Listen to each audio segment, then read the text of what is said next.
was going through a divorce when she met Lucas. Her ex-husband, Samuel, had left her for a younger coworker. Their daughter, Ella, chose to stay with her mother. In the midst of the divorce proceedings, Ara met Lucas by chance at a coffee shop. She was sitting with a stack of papers related to obtaining a dissolution of marriage certificate. Lucas struck up a conversation and offered to get to know her. Exhausted by recent events, Ara couldn't refuse his friendly gesture. Lucas turned out to be a pleasant and fun guy. When it was time to part ways, Ara mustered up the courage to ask him for his phone number. She immediately shared the news with her friend, who did not approve of her action. The friend voiced concerns that Lucas might turn out to be a stranger, or worse, a maniac. Ara replied that all men are strangers, but life must go on, and she didn't want to be alone. Ara and Lucas began dating. He asked her out on dates, always brought her flowers, and courted her lavishly. One day, Lucas surprised her by inviting her on an all-expenses-paid trip to the sea. All she had to do was ask for time off work, and she agreed to go. She enjoyed Lucas's attention and appreciated his care, especially since her previous husband had been rather stingy in this regard. While on vacation at the sea, Lucas proposed to her as they sat on the beach together, watching the sunset and enjoying a glass of chilled wine. Lucas gave Ara a small box and said, "Ara, I want to spend the rest of my life watching sunsets with you." Touched by his sincere gesture, she cried and accepted his offer. Wasting no time, they started preparing for the wedding as soon as they got home.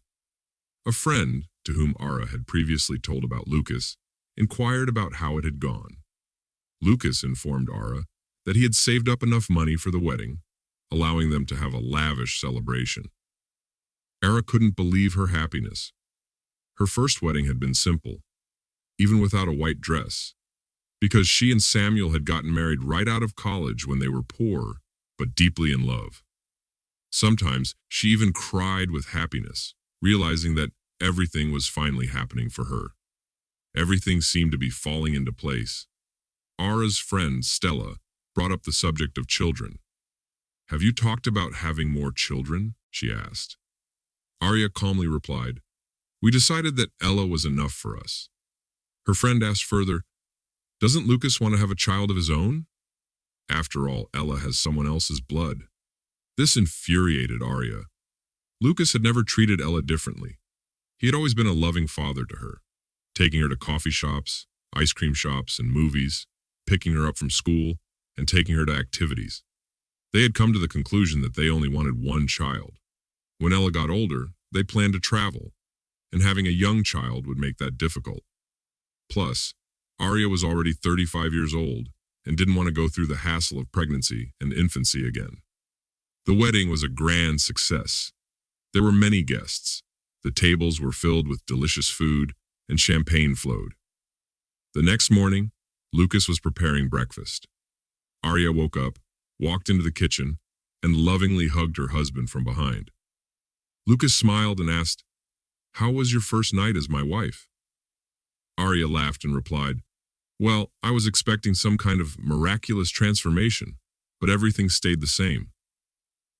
As the years passed, Arya and Lucas continued to have a strong relationship.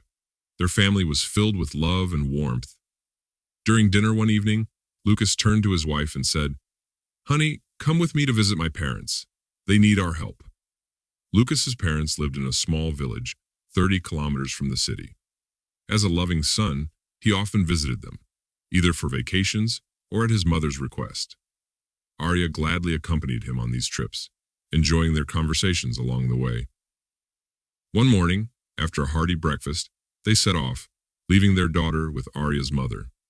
Despite the rainy weather, the highway was clear, allowing Lucas to make a quick drive to his parents' home. During the ride, the couple talked about what they had been up to lately. Arya spoke about her new job, which she had started 4 months ago, and shared anecdotes about her co-workers and bosses. Just as she mentioned the new project they were working on, an unforeseen event occurred. Lucas lost control of the car, causing it to flip over and fall into a ditch. Arya hit her head during the accident and lost consciousness. Realizing the seriousness of the situation, Lucas, suffering from an apparent chest fracture and nosebleed, attempted to call for an ambulance, but noticed people rushing towards them from the side of the road. Confident that help was arriving, the couple waited for it.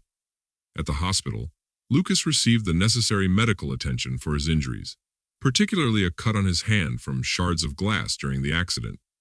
In addition, Arya underwent emergency surgery due to internal bleeding.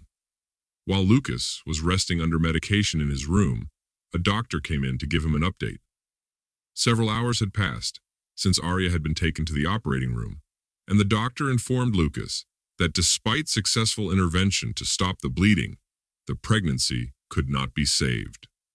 The news left Lucas in shock and disbelief. I apologize for the confusion.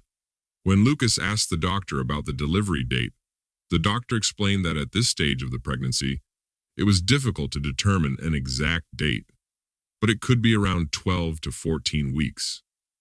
Lucas looked skeptical and asked if the doctor had checked thoroughly. He shared that he thought he couldn't have children and had consulted a doctor when he was 20 years old. In panic, they looked at each other, both realizing where this was going. The next morning, Lucas was allowed to visit his wife in the hospital. He was shocked by her appearance. Bruises covered her body, and clear IV tubes were attached to her. Even though the doctor had told him this, Lucas decided not to share this information with his wife. They talked briefly, and then Lucas left Arya to rest. He was overwhelmed by a whirlwind of emotions. A week later, Lucas sat by Arya's bedside and told her the latest news. They would have to buy a new car because the old one was beyond repair. Arya listened, and a faint smile appeared on her face. Suddenly, she grabbed Lucas's hand and looked him seriously in the eye. She admitted that she had something to confess, something she had been holding in as punishment. She had cheated and betrayed him. Lucas nodded, realizing what kind of punishment she meant. He already knew everything from day one, and yet he couldn't explain to himself why he was still there, harboring resentment for Arya's actions. To complicate things further, Arya revealed that she had met the man at work, and they had been together for a while. However, she stopped their meetings after only 3 times. Unfortunately, by then it was too late. She was already pregnant. Arya was faced with the difficult choice of breaking up with her husband or letting go of her unborn child. She was torn and hoped it would resolve itself without her having to make a decision. She confided in coworkers who knew about her affair and immediately shared the news of her pregnancy. She struggled to find the words to gently explain it to Lucas, but she knew it would soon become clear without words. Lucas listened to all of this in silence. He informed her that he would support her until she was fully recovered and released from the hospital, but after that, they would file for divorce. And he followed through with his decision. It wasn't easy for Lucas to break the routine, as he had grown attached to both Arya and her daughter. However, there was no alternative. They had to go their separate ways. Lucas tried to put his ex-wife out of his mind. The only time he heard from her was when mutual acquaintances mentioned that Arya had quit her old job and moved to another city. As for himself, Lucas was determined never to marry again. He had loved Arya, but she had betrayed him, and he wasn't ready to open up to someone new. Love had allowed him to forgive a lot of things, but when she was gone, everything became meaningless. Cheating Secrets podcast like me